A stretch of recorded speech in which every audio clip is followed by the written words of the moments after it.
Muy buenas noches. Gracias a la Asociación Mexicana de Hígado, Páncreas y Vías Biliares por la invitación al octavo congreso. El día de hoy vamos a presentar un caso clínico de pancreatitis crónica, el cual fue manejado en Guatemala. Se va a discutir con nuestros amigos y colegas, con el doctor Oscar Chapa, el doctor Juan Sarmiento, el doctor Mauro Tum y el doctor Julio Alfaro.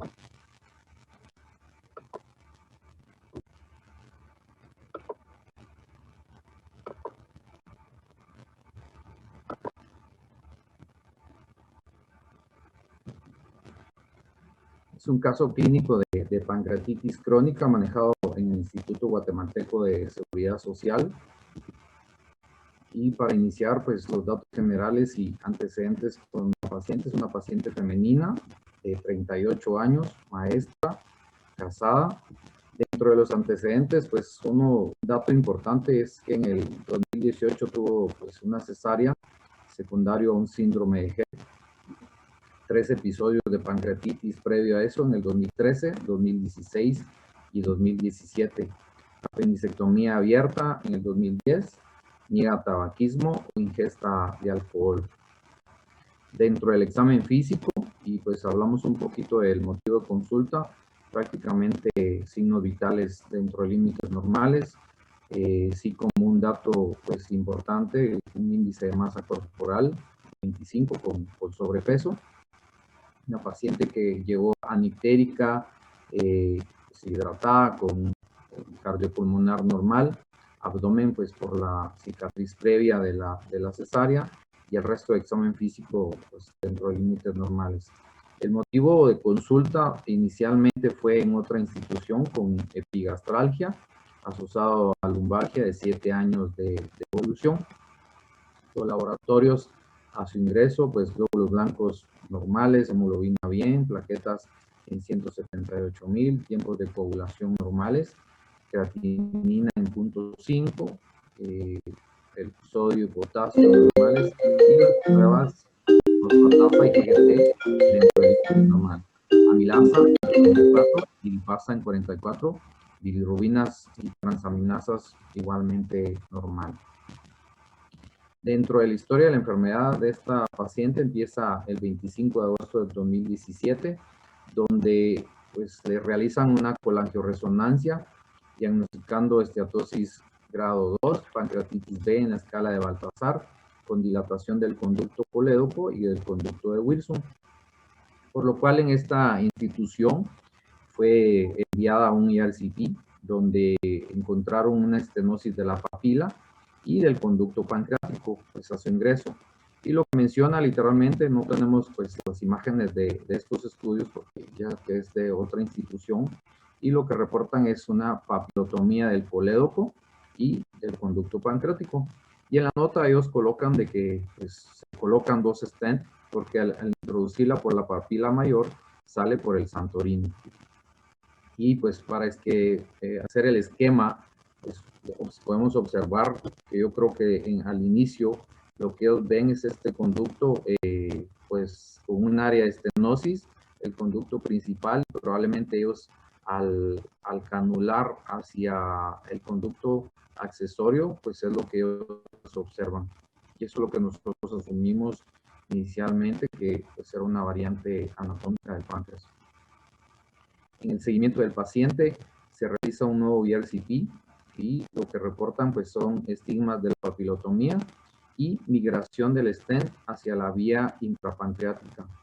Y pues ahí viene pues nuestra primera pregunta, que ¿qué conducta tomarían con pues estos estudios que se reportaron? ¿Harían un estudio de imagen? ¿Mandarían un estudio endoscópico? ¿O sugerirían tratamiento quirúrgico?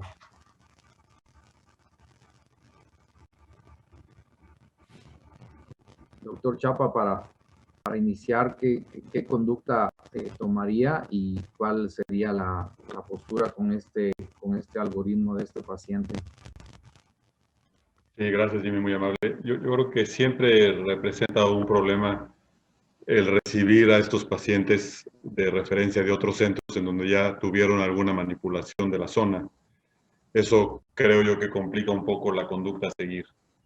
Yo lo que trataría de establecer en primer lugar es la causa de la pancreatitis de los 3 cuadros previos que se describen en el 2013.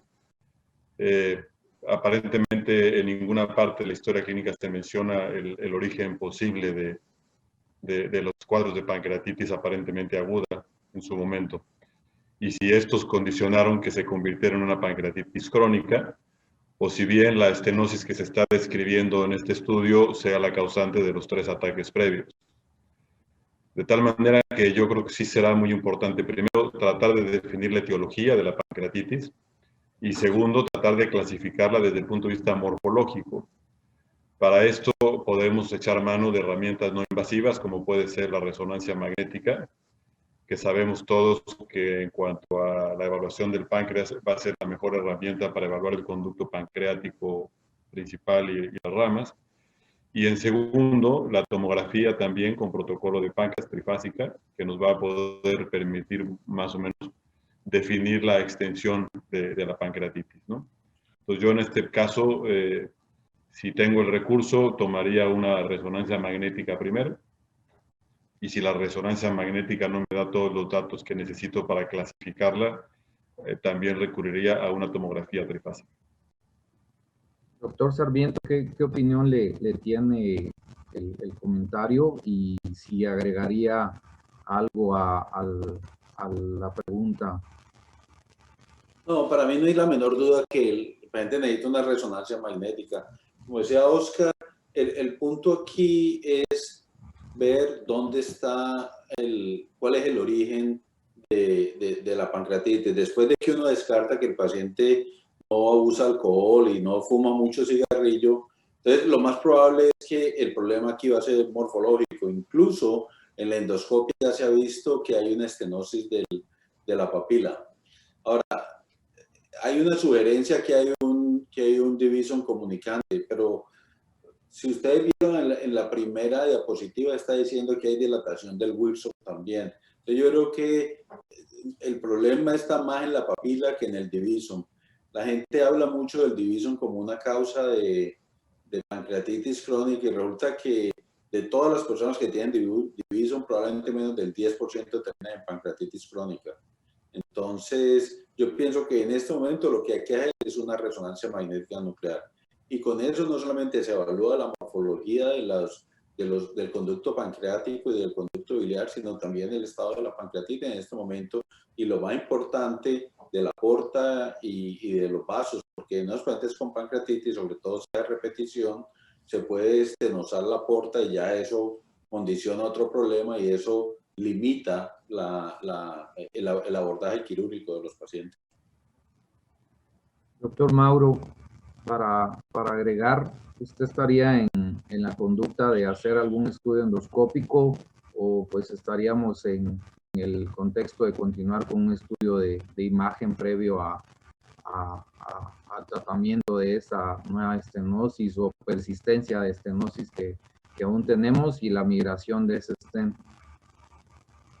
Hola, buenas noches. Pues yo creo que, como han comentado los otros colegas, es importante, antes de realizar otro estudio invasivo que puede precipitar otro evento de pancreatitis, hay que documentar precisamente, de alguna manera, con algún estudio de imagen, cuáles son las posibilidades.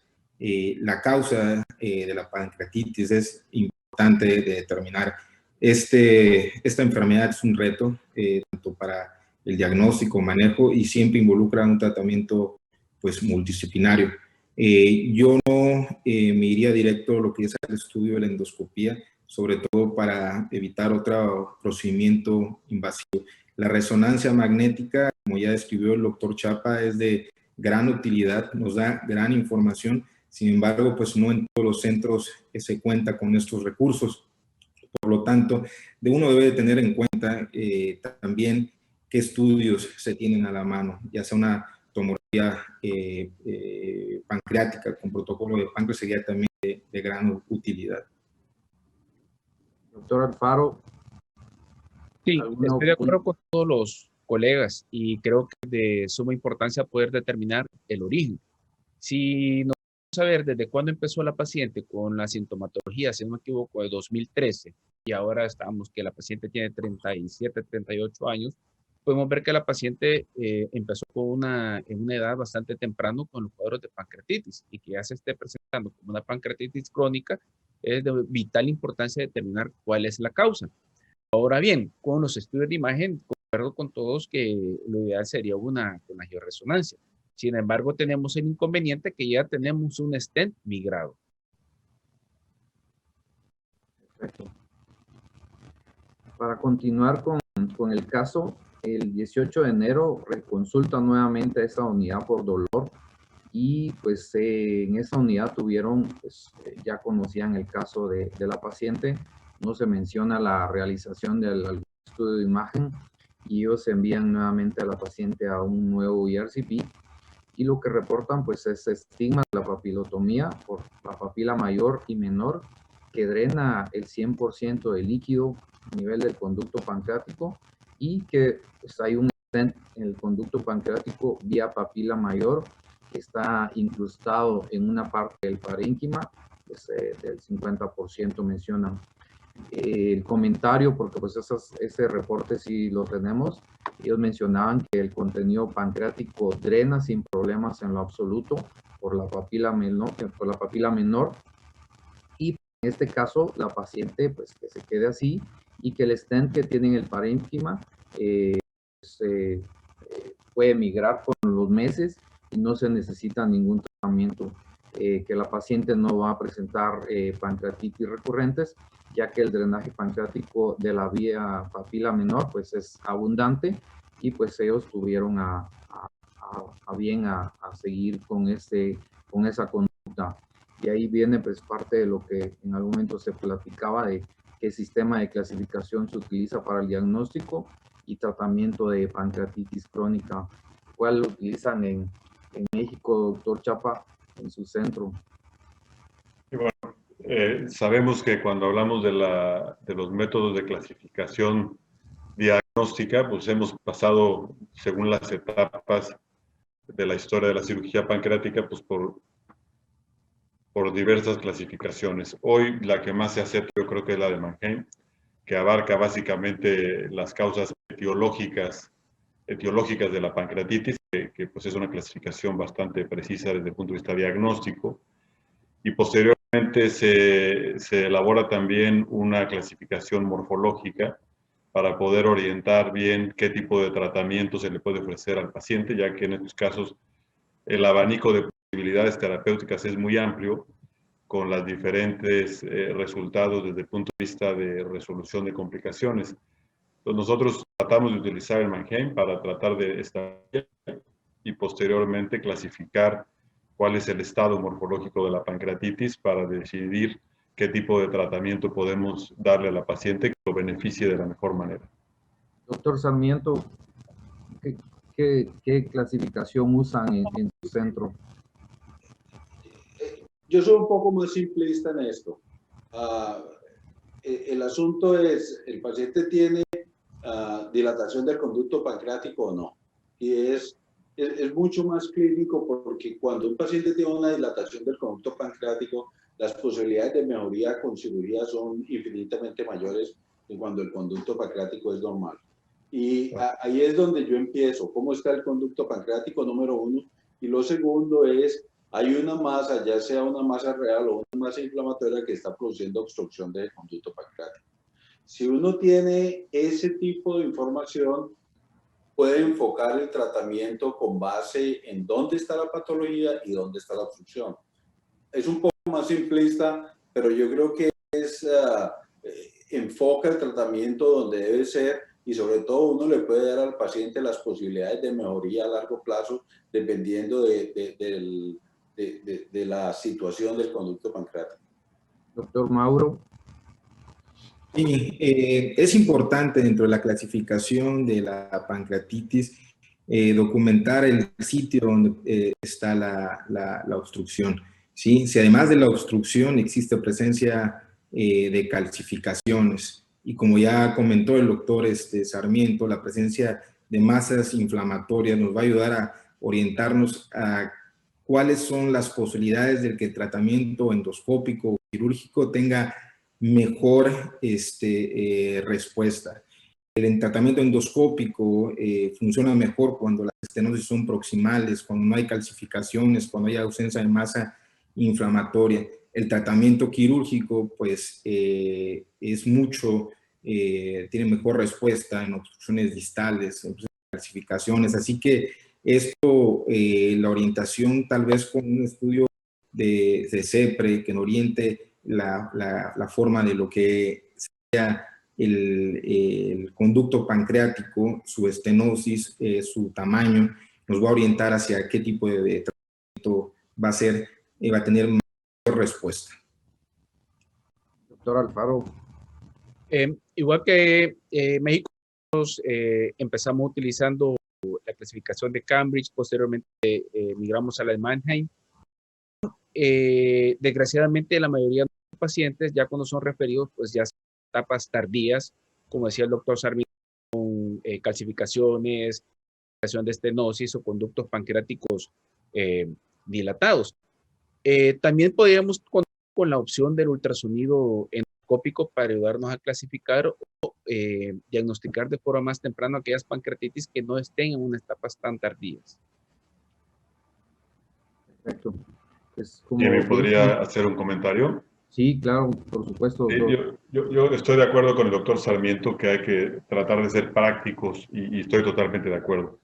Sin embargo, para mí sí es importante hacer un esfuerzo en determinar la etiología, porque si podemos definir la etiología, podemos enfocar incluso a un tratamiento no quirúrgico, ¿no? Y podemos estar sobretratando quirúrgicamente a pacientes que podrían haber sido manejados desde el punto de vista médico, y específicamente me refiero a la pancreatitis autoinmune, por ejemplo, ¿no? Que evidentemente es raro que tenga un conducto pancreático dilatado. Y yo creo que esta clasificación que estamos compartiendo de Mannheim le hace falta otra ahí, que es la pancreatitis idiopática, porque muchas veces no, a pesar de haber hecho todo el protocolo de estudio de los pacientes, no logramos establecer la etiología de la pancreatitis. Sí, en efecto, pues hay pues, un sinfín de clasificaciones. La de Mannheim en esta publicación pues mencionan desde el 46 hasta el 2006 pues los múltiples que hay. Y pues también se menciona la alemana en el 2013, las guías americanas en el 2014 y las de la Unión Europea en el 2017. Estas guías recientes, no sé si alguno pues en algún momento está familiarizado o las han implementado en algún momento donde pues se evalúa la tomografía y pues la resonancia magnética. No sé si hay algún comentario en relación a esta clasificación. Sí, yo al principio comentaba, Jimmy, de la importancia de probablemente hacer estudios combinados. Parecería un exceso, pero yo creo que la resonancia magnética te puede dar unos datos útiles en términos de conducto y en términos de presencia de pseudoquistes como complicación local de la pancreatitis crónica.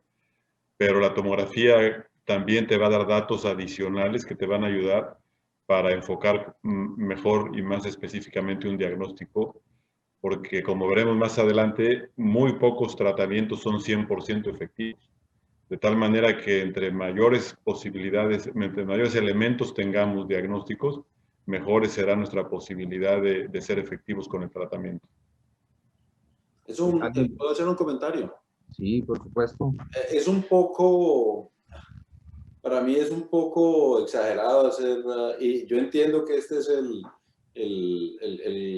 la guía de consenso de pancreatitis crónica, pero haciendo la salvedad de calcificaciones en donde la resonancia no es buena, no hay ningún otro dato que yo no pueda encontrar en una resonancia que esté en un CT scan.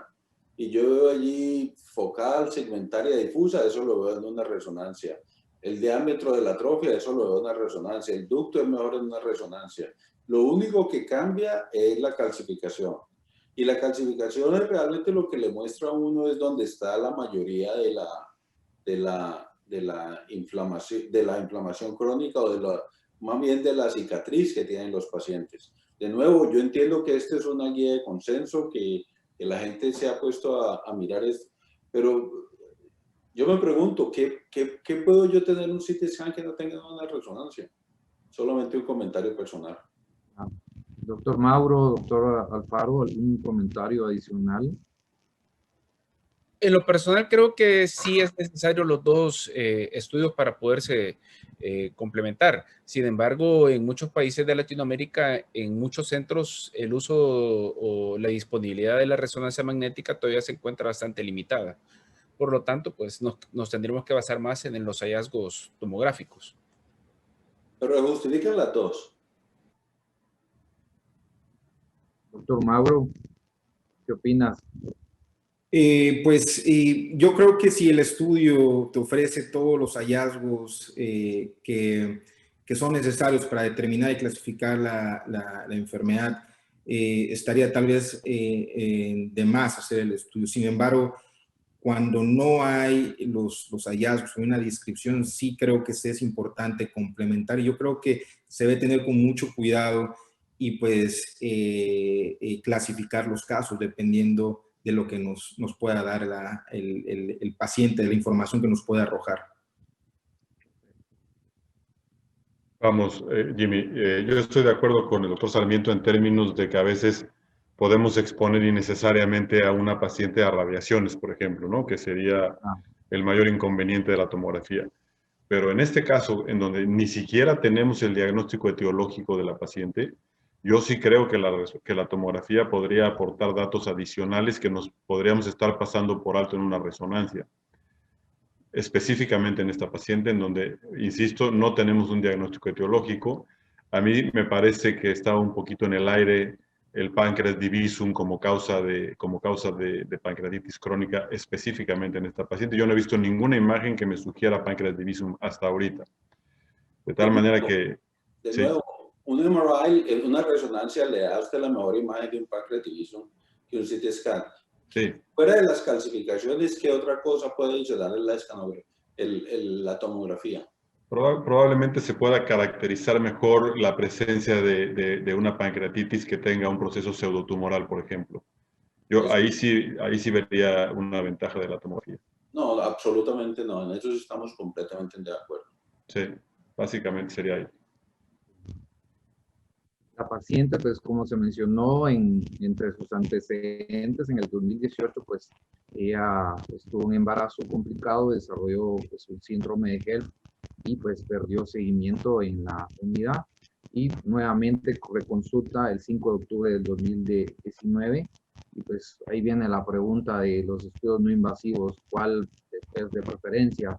¿La tomografía trifásica, la resonancia o pues en este caso ambos?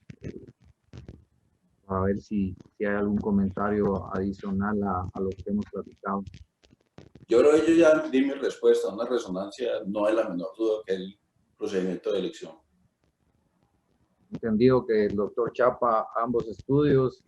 Julio, creo que en base a lo que a veces nosotros tenemos en nuestra región, definitivamente son poblaciones y no sé cómo están en Campeche, es gente que muchas veces no tienen acceso para hacerse ambos estudios y pues a veces nos tenemos que ir por el mejor.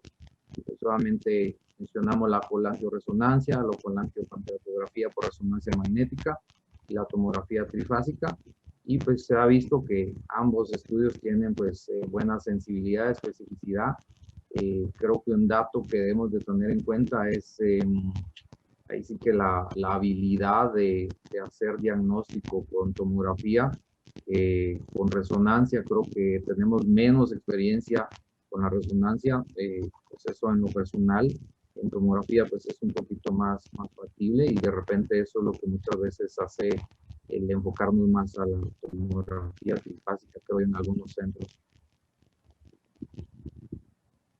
Y pues bueno, ya llegamos a la pregunta o todo lo que hemos estado esperando, que observan en la siguiente colangioresonancia, que fue el estudio que pues solamente ellos solicitaron inicialmente.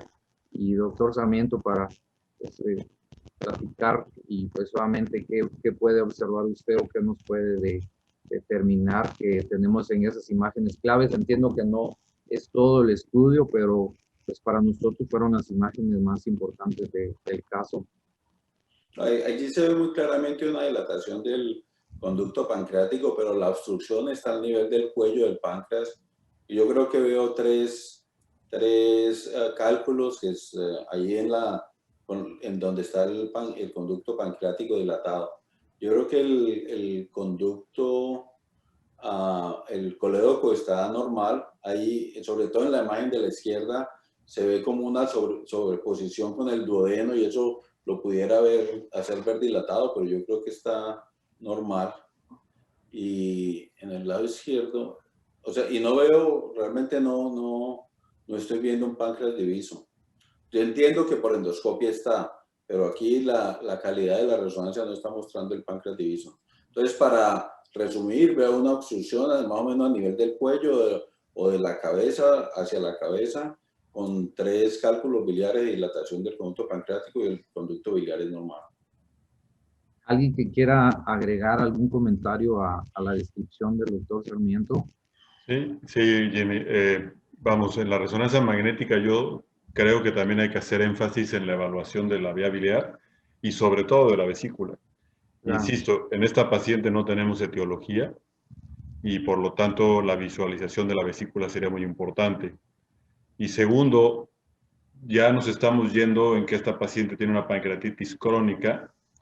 Sin embargo, yo no me quedaría tan tranquilo de pensar que esa estenosis del conducto pancreático principal sea estrictamente inflamatoria.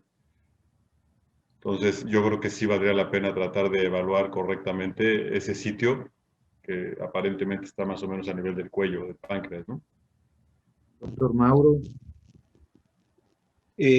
Pues se observa lo que es la dilatación del conducto pancreático, solamente para reforzar el comentario del doctor Chapa, pues a presencia de la estenosis a nivel del conducto pancreático, lo que es del cuello.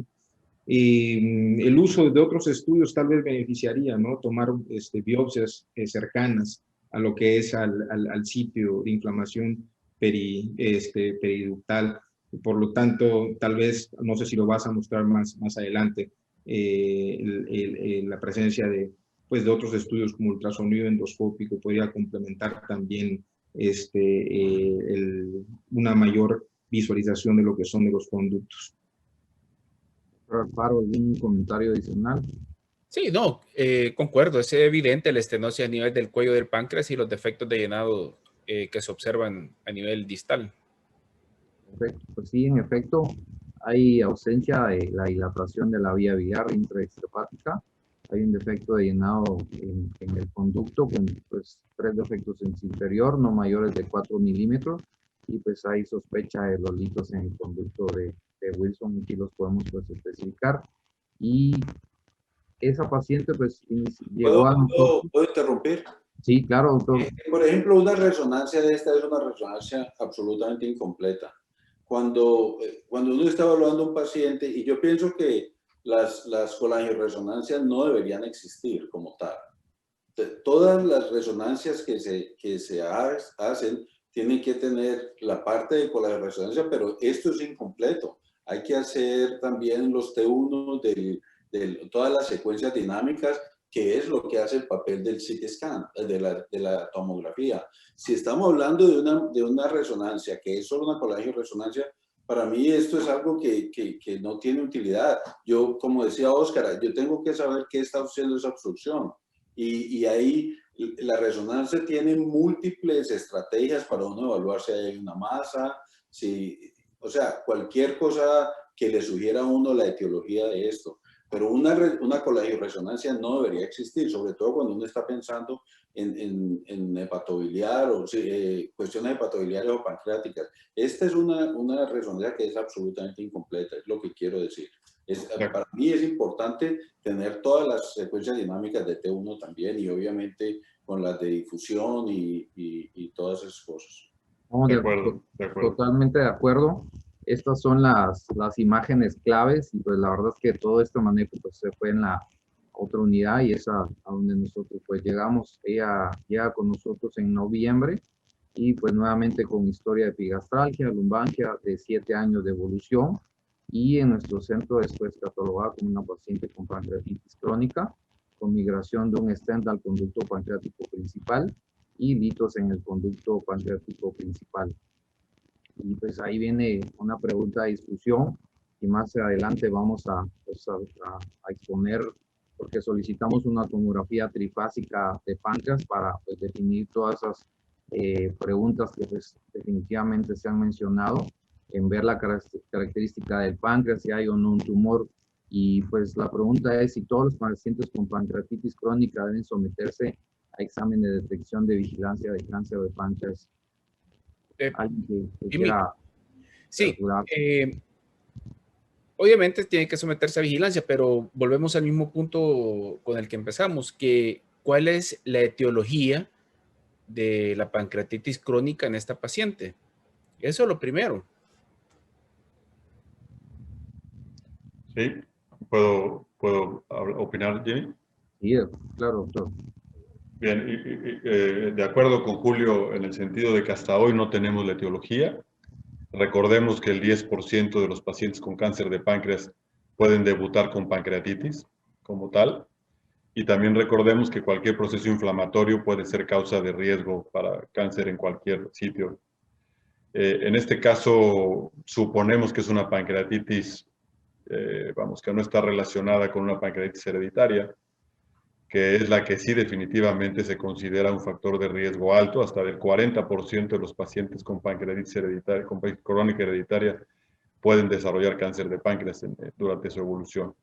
Entonces, dependerá un poco de en dónde la vamos a poner en la clasificación de Mannheim, justamente, para saber si amerita o no un seguimiento y este seguimiento pueda ser rentable o no rentable. Para responder la pregunta, si puedo opinar yo, para responder esta pregunta exactamente, 10%, o sea, los pacientes con pancreatitis crónica tienen una posibilidad aumentada como de 10 veces de desarrollar cáncer de páncreas, no de tener, sino de desarrollar en el futuro. De manera que esta puede ser una manifestación de eso, lo primero. Lo segundo, un hábito que nosotros los cirujanos no evaluamos mucho, pero es el cigarrillo. El cigarrillo en el 30-40% de los casos está como la causa principal del cáncer de páncreas. Ahora, si uno tiene pancreatitis crónica y el paciente fuma, está poniendo dos factores de riesgo altísimo donde puede no ser la pancreatitis crónica, no ser el cáncer de páncreas la causa de la pancreatitis crónica, pero puede ser el resultado final. Y el hecho de que esta paciente empezó en el 2013 con pancreatitis no descarta que en este momento pueda tener un cáncer de páncreas como parte de la evolución de la pancreatitis crónica, más no como la causa de la pancreatitis crónica. Así es. De acuerdo. Pues, como bien se mencionó, la prevalencia de cáncer de páncreas en la pancreatitis crónica pues es esporada, no es lo suficiente como para justificar su detección o vigilancia, y el riesgo de cáncer de páncreas en las personas afectadas con historia de pancreatitis autosómica dominante con o sin mutaciones hereditarias es lo suficiente alta como para justificar la vigilancia. Y pues bueno, llegamos al estudio de tomografía trifásica, el cual nosotros solicitamos pues para determinar si la causa es por un páncreas divisum o si hubiese un proceso tumoral en la cabeza que provocara pues esa dilatación, y pues alguno ahí que nos quiera ayudar con el estudio de imagen que pues podemos observar ahorita. Doctor Sí, Mauro. si puedo opinar, yo no veo ninguna masa allí, yo veo la dilatación del conducto pancreático de nuevo, pero no veo una masa obstruyendo allí. En el otro es difícil, ¿no? Uno debería tener las tres fases, pero así a grosso modo no veo una masa obstruyendo el conducto pancreático. ¿Algún comentario pues entendemos que la colangioresonancia no es el método de estudio de elección, pero la presencia o no de calcificaciones que podemos observar en la tomografía trifásica y que pues no se observaran en la colangioresonancia. ¿Algún comentario pues en relación en el diagnóstico de esta paciente? Yo lo que pienso es que las calcificaciones lo orientan a uno hacia dónde está el proceso donde hay mayor cicatrización. Siempre tienen calcificaciones en todo el páncreas, entonces, y no hay mucha dilatación, entonces uno se enfoca más donde haya más cicatriz del páncreas cuando va a hacer un tratamiento quirúrgico. Eso es, y lo otro es que cuando uno, alguna cirugía que vaya a hacer o algo así, tener en cuenta dónde están las calificaciones para estar seguro que le está sacando la mayoría. Eso sería, en mi opinión, lo que me ayudaría Ahora, Jimmy, sí, Jimmy, yo creo que es importante, bueno, estos dos estudios de tomografía son diferentes, ¿no?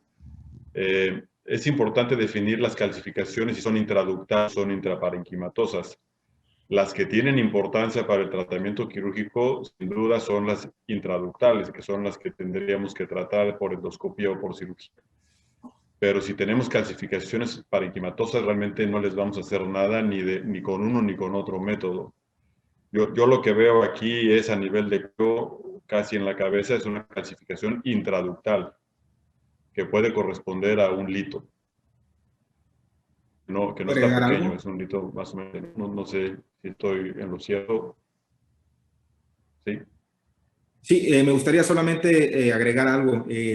Lo importante de la tomografía sí nos va a orientar a saber pues, la localización de las calcificaciones y las posibilidades de éxito en el tipo de terapia, ¿no? Aquí estamos viendo que las calcificaciones están proximales, hay un conducto dilatado.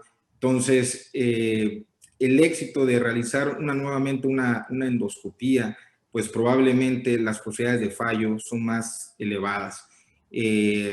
Para poder determinar el tipo de tratamiento, sí es importante el mapeo geográfico de lo que es del páncreas, determinación de los sitios donde están las calificaciones y el tamaño de lo que es la estenosis, que se puede observar ahí que la dilatación está proximal con presencia de cálculos intraductales.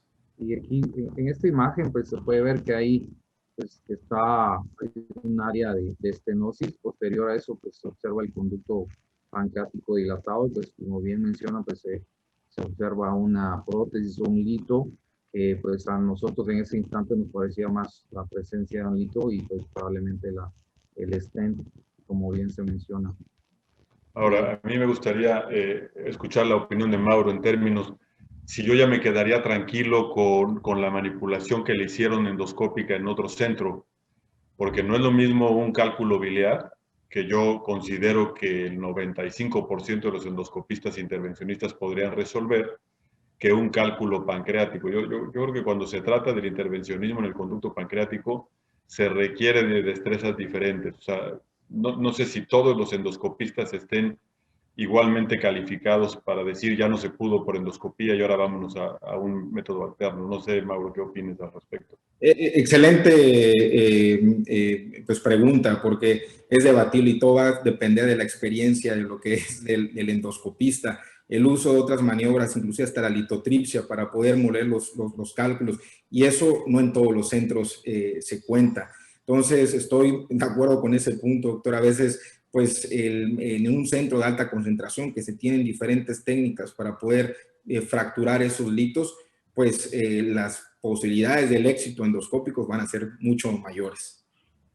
Así es. Y ahí viene pues, la siguiente pregunta, pues, ¿cuál es el estudio de elección invasivo?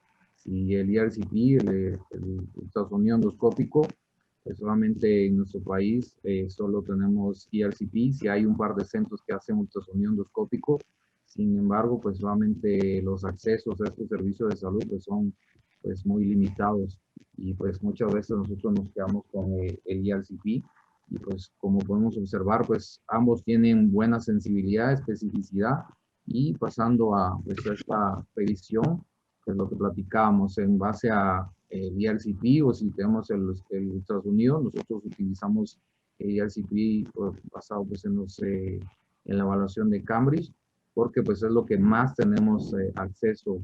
Julio,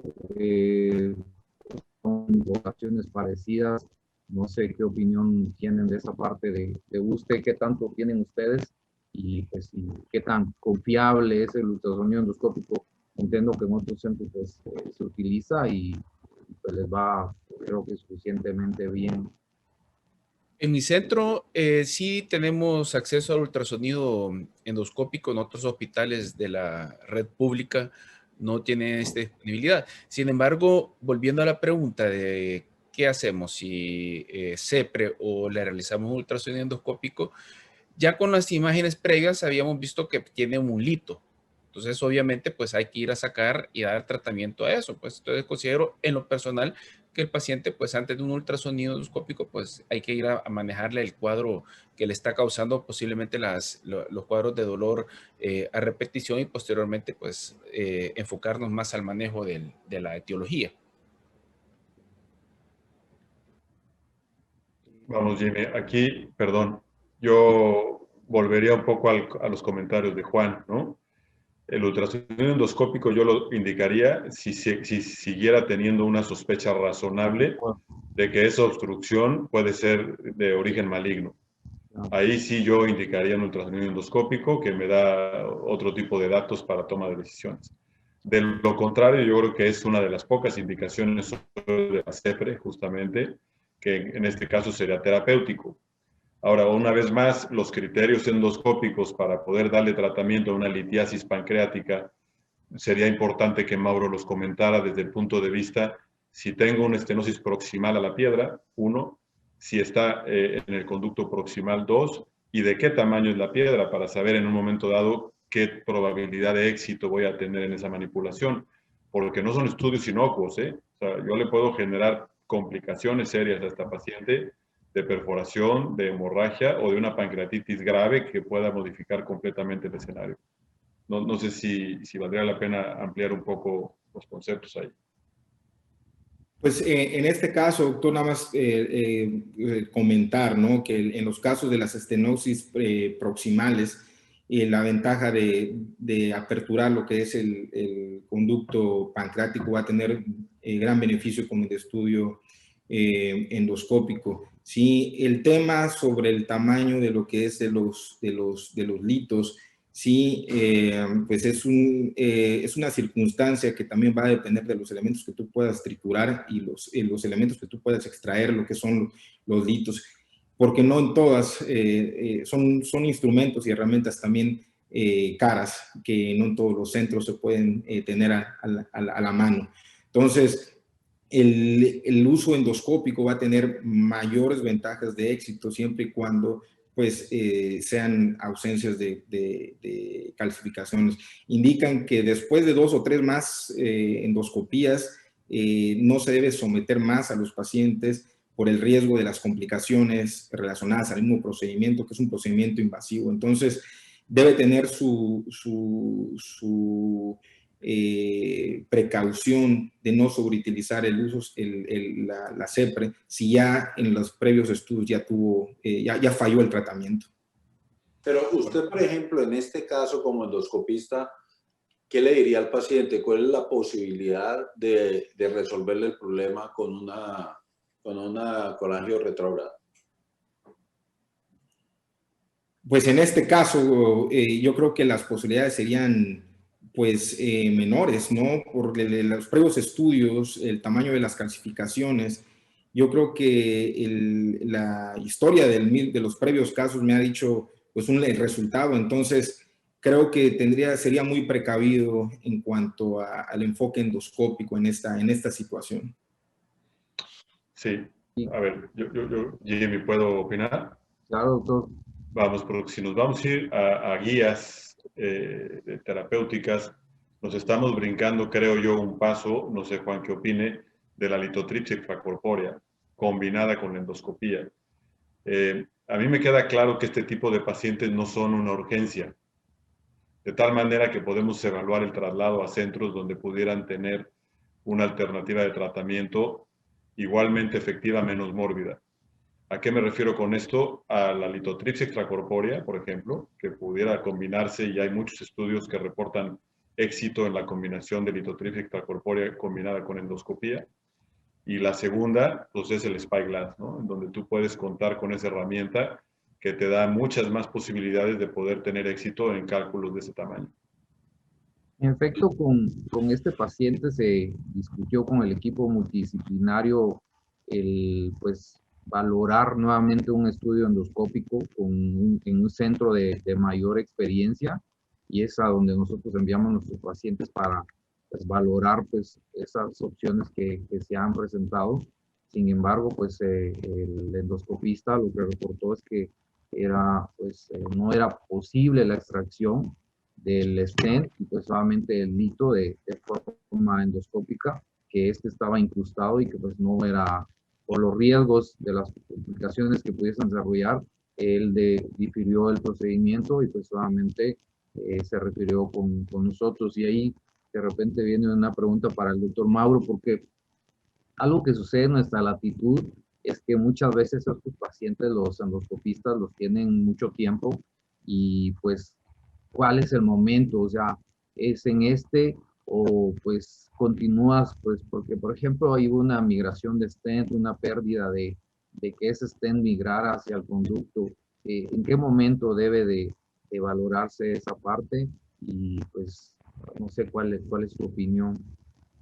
Pues mi opinión está en base a conocer tus recursos, a conocer el equipo con el que tú trabajas, con el que cuentas, tener una muy buena comunicación con los endoscopistas para saber lo que es la probabilidad de éxito de lo que es del tratamiento. El Spyglass es un buen estudio. Sin embargo, pues acá en el sur no se cuenta con esto.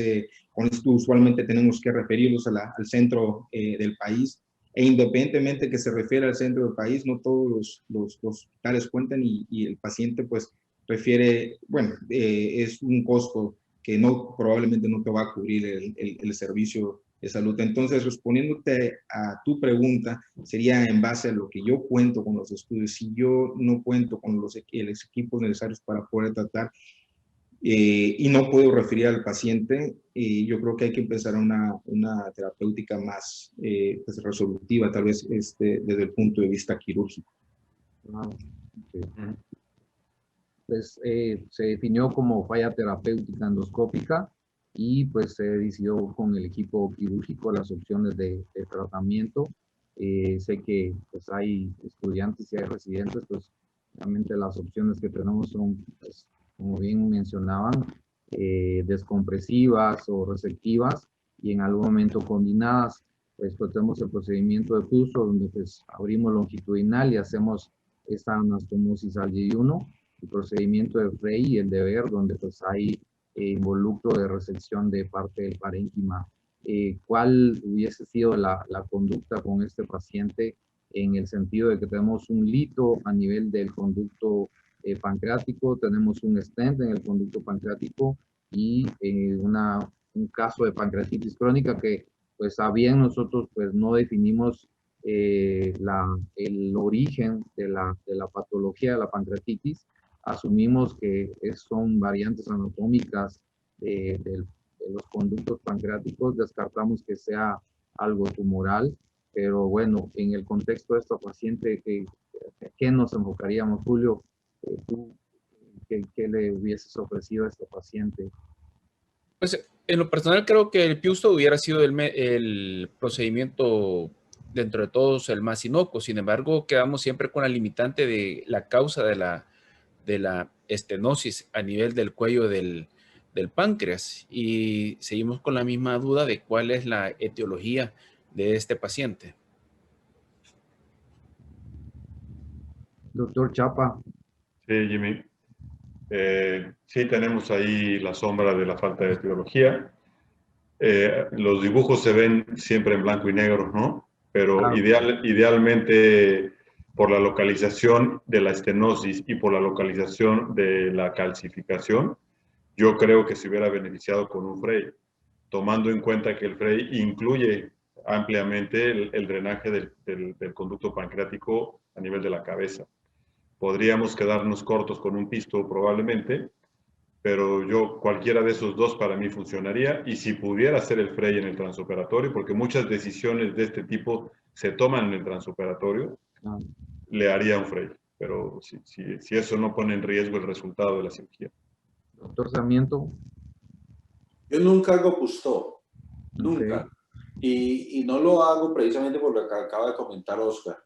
El problema es, de nuevo, no pensar en un tumor como la causa, sino como una consecuencia de la pancreatitis crónica.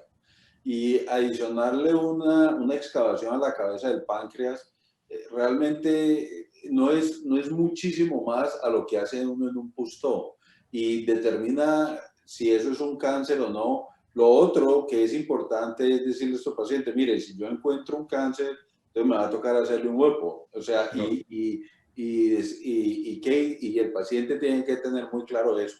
Pero yo sí pienso, y he tenido al menos 3 casos en pacientes en que los han programado para Cousteau, por algún motivo vienen de mí. Yo nunca hago eso y he encontrado 2 tumores neuroendocrinos allí y un cáncer de páncreas. Porque eso es, o sea, eso puede pasar, y cuando uno opera a muchos pacientes, a eso es que se expone. De manera que yo de entrada le programo al paciente, en este caso un Frey, y lo único que cambia es que la biopsia intraoperatoria se llama Leignal, y en ese caso lo cambiaría a un Whipple. Pero yo personalmente no hago Cousteau, y pienso que el Cousteau es una cirugía que realmente no se debería hacer. Opinión personal, obviamente. Sí, en mi opinión tenemos que tomar en cuenta, pues, en técnicas de preservación de mayor cantidad de parénquima pancreático, ¿no? Sobre todo descartando lo que es fuera maligno, ¿no? Entonces, dentro de las técnicas de preservación de la cabeza pues, del páncreas, yo creo que estaría de acuerdo con el Frey, porque pues lo que queremos evitar a largo plazo también es algún deterioro de la función endógena y exógena de lo que es del páncreas, así que yo estaría de acuerdo con el Frey. ¿Alguno haría algún estudio de endoscópico dentro del conducto, en el entendido de que pues se hace una incisión amplia, extensa, pero muchas veces hacia la cola del páncreas, muchas veces no está totalmente dilatado, y hacia proximal no está totalmente dilatado? ¿Alguien haría alguna pancreatoscopía para evaluar si existe alguna lesión neoplásica, que probablemente la tomografía pues nunca es, muchas veces no es el mejor método de elección, o la resonancia no es un buen estudio? ¿Alguien hubiese hecho esa evaluación dentro del conducto? Yo le puedo contestar y le digo que no, porque si no está dilatado como para evaluarlo, es porque no tiene problema. El problema, todo lo hemos visto, está en la cabeza del páncreas. Entonces, realmente no vale la pena hacer una pancreatoscopia o alguna cosa de eso. No hay problema allí, el problema está en la cabeza del páncreas, y eso es lo que está resolviendo. Esa es mi opinión, obviamente. ¿Algún otro comentario? Si no, procedemos. No. Pues el tratamiento quirúrgico de elección, y por qué, pues lo que habla este metaanálisis, pues practica que el procedimiento de Weger se clasificó mejor para alivio del dolor, mientras que el procedimiento de Frey ocupó el mejor lugar en calidad de vida, tasa de fístula pancreática y de insuficiencia exógena posoperatoria. Este estudio, pues solamente un seguimiento de 26, con 6 a 58 semanas. Y en general, el procedimiento de Frey puede funcionar mejor tanto para el alivio del dolor como para la calidad de vida. Dentro de las opciones terapéuticas, pues en nuestra experiencia, lo que pudimos ofrecerle a nuestro paciente fue la realización de un procedimiento de Cousteau con extracción de los litos y de la prótesis residual. Se realiza una pancreatoscopía a través del conducto, y pues podemos observar la presencia de un lito pues a nivel del conducto, y pues la extracción de un stent que en algún momento dejó de ser funcional, y creemos que en algún momento pues fue la causa de la formación de nuestro hito a nivel del conducto. Realizamos una pancreatoscopía pues, digital sin observar la presencia de un proceso neoplásico, y hacia proximal, pues nuevamente ahí podemos ver un poco de fibrina y nos avanzamos hacia proximal sin evidenciar pues litos o algún stent residual o algún un proceso neoplásico puramente inflamatorio de lo que pues sabemos de lo que sucede con la pancreatitis crónica. Y pues posteriormente la anastomosis, pues no evidenciamos algo neoplásico, se catalogó como una pancreatitis crónica. Por imágenes, al introducirnos al conducto, nos pareciera pues que sí existe esa variante anatómica en la paciente donde vemos el conducto pues estenosado, no hay presencia de un tumor y esa comunicación inmediata hacia pues el intestino donde pues drena el conducto accesorio. Enviamos pues algunas biopsias porque eso es lo que hacemos rutinariamente nosotros, esporádicas del conducto pancreático y las cuales fueron reportadas negativas.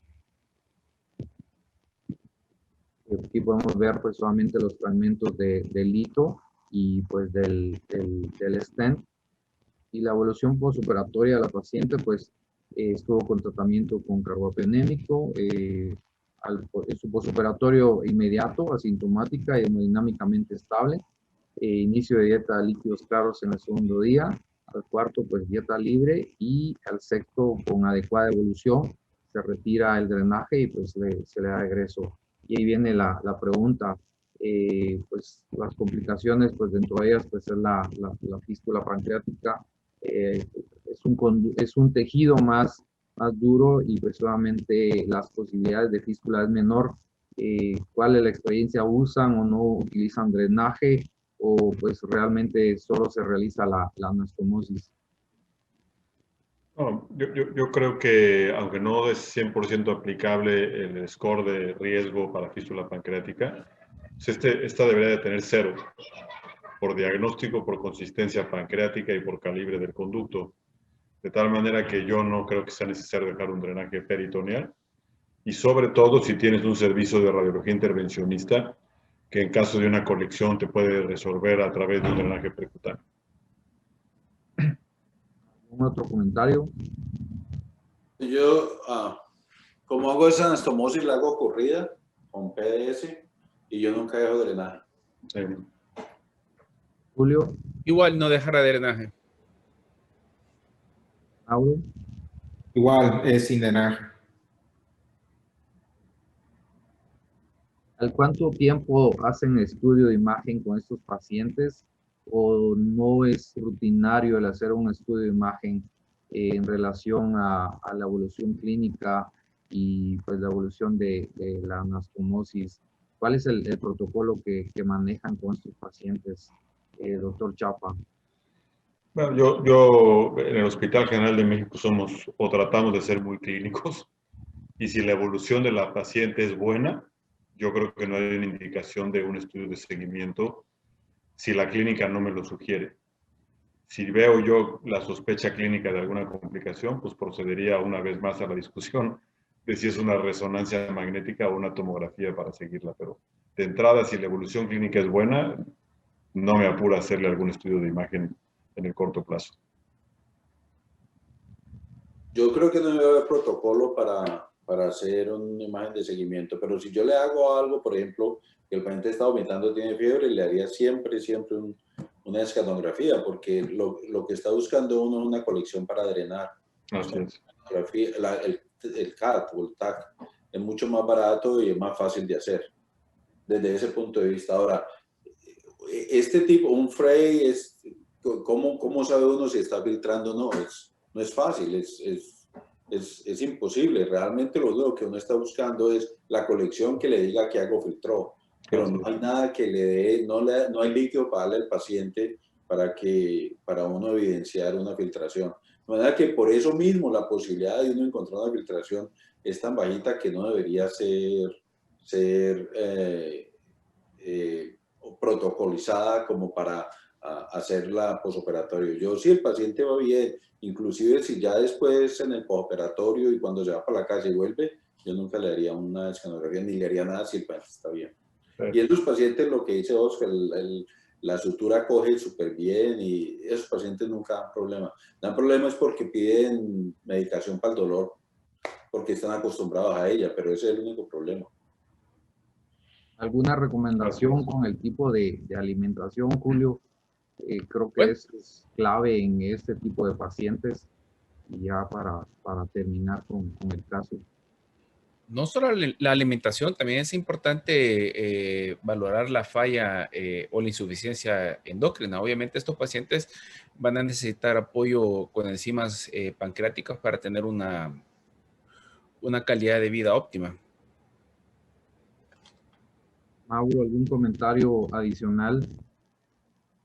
Pues con respecto a bueno, los procedimientos de presión de la cabeza, el páncreas, es un artículo que revisé curiosamente, son los que tienen mejor tolerancia a lo que es a la glucosa, mayor ganancia de peso, mejor tolerancia inclusive al dolor y mayor calidad de vida. Entonces, va a depender del procedimiento igual, qué tantos pueden correr riesgo de insuficiencia pancreática o exócrina estos pacientes.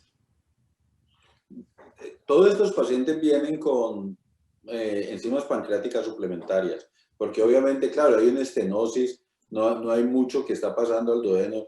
Yo lo que les hago es, después de la cirugía, yo no se la reinicio, porque hay dos factores nuevos. Uno, ya está pasando enzimas pancreáticas al intestino, usted le hizo una anastomosis, ahora ya está pasando. Uno y dos, cuando hay una obstrucción que no está decomprimida, hay la insuficiencia pancreática y tanto endocrina como exocrina es muy fuerte, pero ya no están obstruidos. O sea que la posibilidad de ese páncreas empezar a funcionar desde el punto de vista endocrino y exocrino es bueno. Y yo me he quedado sorprendido de cuántos pacientes después de que ya uno le hace este tipo de cirugía ya no necesitan las enzimas pancreáticas porque ya las están teniendo y ya el páncreas funciona mejor. De manera que yo empezaría de cero y si el paciente no tiene mucho dolor o no tiene diarrea, lo dejo sin enzimas pancreáticas. Bueno, muchísimas gracias. ¿Hay algún comentario adicional de parte de alguno de nuestros acompañantes? Sí, Jimmy, yo nada más agradecerte tu participación en el Congreso, felicitarte por el caso que presentas, porque no son casos tan frecuentes en nuestro país. Y bueno, agradecerte la participación a nombre del doctor Javier Melchor, que es el presidente de la asociación, y del comité organizador y científico. Y Juan, Muchísimas igualmente, gracias y todos. pues ahí les estaremos contando de la evolución de nuestra paciente en algún congreso y esperamos pues, volver a lo presencial, que yo creo que es lo que nos motiva a seguir adelante con nuestros pacientes y definitivamente este aprendizaje que tenemos y pues la unión que yo creo que ha hecho en nuestros países. Platicábamos al inicio con el doctor Chapa, el apoyo que pues, hemos tenido de la parte de la asociación, que ha hecho que pues por lo menos el bloque de Centroamérica vaya creciendo de a poco y pues se vayan captando estos casos, se vayan haciendo más resolución, que yo creo que pues, en otros centros es algo que muchas veces es tan frecuente, pero muchísimas gracias y esperamos vernos en una próxima. Muy bien. Muchas gracias. Ya salimos. Sí.